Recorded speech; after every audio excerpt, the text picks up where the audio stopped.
In this tutorial, I am going to show you how to remove shortcut virus from USB pen drive. Sometimes it becomes very important for you, so don't forget to watch full video.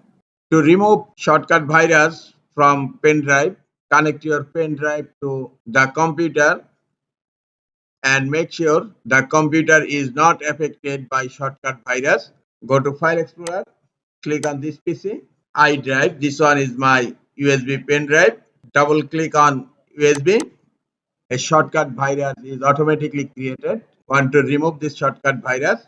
Click on address bar and type CMD. Hit enter.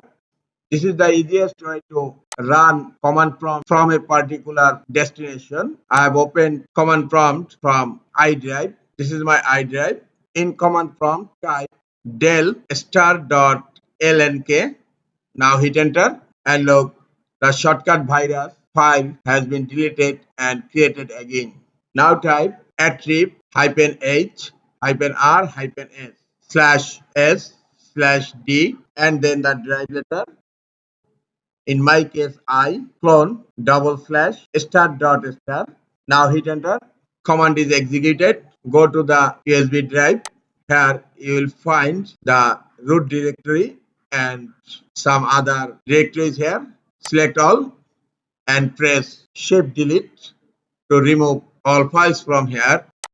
The shortcut virus has been removed. This is the easiest way to remove shortcut virus from USB pen drive. This is all for today. Hope this tutorial is helpful for you. Keep watching for next tutorial. Thank you very much.